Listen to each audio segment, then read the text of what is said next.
തദ്ദേശ തെരഞ്ഞെടുപ്പിനുള്ള വോട്ടർ പട്ടികയിൽ പേര് ചേർക്കാനും തിരുത്തുവാനും ഇനി 3 ദിവസം കൂടി അവസരം. ഓഗസ്റ്റ് 7 വരെയാണ് സമയം അനുവദിച്ചിരിക്കുന്നത്.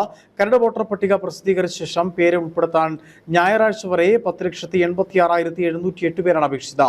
തിരുത്തലിന് 5,650 അപേക്ഷയും വാർഡ് മാറ്റാൻ 54,395 അപേക്ഷയും ലഭിച്ചു.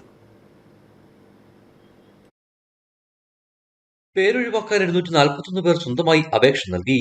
66,719 പേരെ ഇലക്ടറൽ രജിസ്ട്രേഷൻ ഓഫീസർമാർ സ്വമേധയാ നീക്കുന്നതിനുള്ള നടപടിക്രമങ്ങളുടെ ഭാഗമായി നോട്ടീസ് നൽകി. 65,255 പേരെ നീക്കം ചെയ്യാൻ രാഷ്ട്രീയ പാർട്ടി പ്രതിനിധികൾ ഓൺലൈനായി അപേക്ഷ നൽകി. 30-ന് അന്തിമ പട്ടിക പ്രസിദ്ധീകരിക്കും. 2025 ജനുവരി 1-നകം 18 വയസ്സ് പൂർത്തിയായവർക്ക് പേര് ചേർക്കാം. വോട്ടർ പട്ടികയിൽ പേര് ചേർക്കാനും തിരുത്താനും സ്ഥാനമാറ്റത്തിനും sec.kerala.gov.in ഓൺലൈനായി അപേക്ഷിക്കാം. തുടർന്ന് ഹിയറിംഗ് ലഭിക്കുന്ന തീയതിയിൽ നേരിട്ട് ഹാജരാകണം. ഓൺലൈൻ മുഖേന അല്ലാതെ നിർദ്ദിഷ്ട ഫോറത്തിൽ ഇലക്ഷൻ രജിസ്ട്രേഷൻ ഓഫീസർക്ക് അപേക്ഷിക്കാം. ഇടുക്കി ജില്ലയിൽ വോട്ടർ പട്ടികയിൽ പേര് ചേർക്കാൻ അപേക്ഷ നൽകിയത് 23,133 പേരാണ്.